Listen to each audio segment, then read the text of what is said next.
সন্তানের মুখ দেখার আকুতি প্রতিটি দম্পতির জীবনে সবচেয়ে বড় স্বপ্ন। কিন্তু বন্ধ্যাত্বের অভিশাপে সেই স্বপ্ন যখন ফিকে হয়ে আসে, তখন বিজ্ঞানের হাত ধরে আসে এক আলোকবর্তিকা। সেই আশার আলোর নাম ইনভিট্রো ফার্টিলাইজেশন বা আইভিএফ। প্রতিবছর ২৫ জুলাই বিশ্বব্যাপী পালিত হয় বিশ্ব আইভিএফ দিবস। এ উপলক্ষে রাজধানীর পান্থপথ লুমিনা আইভিএফ অ্যান্ড ফার্টাইলিটি কেয়ারে আয়োজন করা হয় এক অনুষ্ঠানের। র্যালি শেষে অনুষ্ঠিত হয় সচেতনতামূলক সভার। দেয়া হয় বিনামূল্যে চিকিৎসা পরামর্শ। দেশের মধ্যে এবং বিদেশে আন্তর্জাতিক চিকিৎসাটা পাচ্ছে, যার জন্য সবার জন্য এটা ভালো হচ্ছে।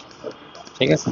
আর এখানে ওভারঅল পেশেন্ট মানে হচ্ছে যে আমাদের সার্ভিস, ওরা সার্ভিসটা মোটামুটি সন্তুষ্ট, আনন্দিত আর কি।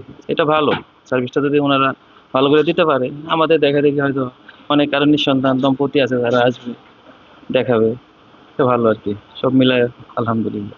বিশেষজ্ঞরা জানান, উন্নত দেশগুলোর মতো বাংলাদেশে শুরু হয়েছে বন্ধ্যাত্বের আধুনিক চিকিৎসা, যার সফলতার হার বেশ সন্তোষজনক। তাই এখন আর বন্ধ্যাত্ব চিকিৎসায় বিদেশ যাওয়া লাগবে না। বন্ধ্যাত্ব চিকিৎসাটা যেন সুদূর প্রসারী হয় বাংলাদেশে এবং উন্নত চিকিৎসা সবাই পায়, মানুষ যেন প্রতারিত না হয়।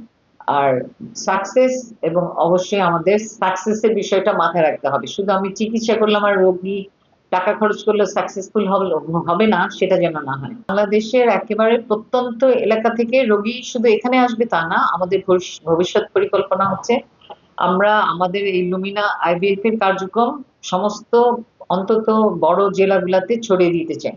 হাসপাতাল কর্তৃপক্ষ জানায়, প্রজনন বয়সী শতকরা ১৫% দম্পতি বিভিন্ন ধরনের বন্ধ্যাত্ব সমস্যায় ভুগছেন, যা বাড়ছে দিনকে দিন। আমরা বাংলাদেশে একটা আন্তর্জাতিক মানের সার্ভিস আপনাদের জন্য দিতে পারি, যে সার্ভিসগুলো বিদেশে অনেক খরচ করে অনেক সময় ধরে করতে হয়, সেই সার্ভিসগুলো আমরা এখানে আপনারা ইনশাল্লাহ পাবেন। লুমিনা আইভিএফ এর মানে সর্বশেষ কথা হচ্ছে যে আপনারাই হচ্ছে আমাদের কাছে সর্বোচ্চ মানে সম্মানের ব্যক্তি আর কি। বাংলাদেশে আইভিএফ এর সফলতার হার উন্নত বিশ্বের মতোই বলেও জানানো হয় এই অনুষ্ঠান থেকে। A K M Sumon, star news.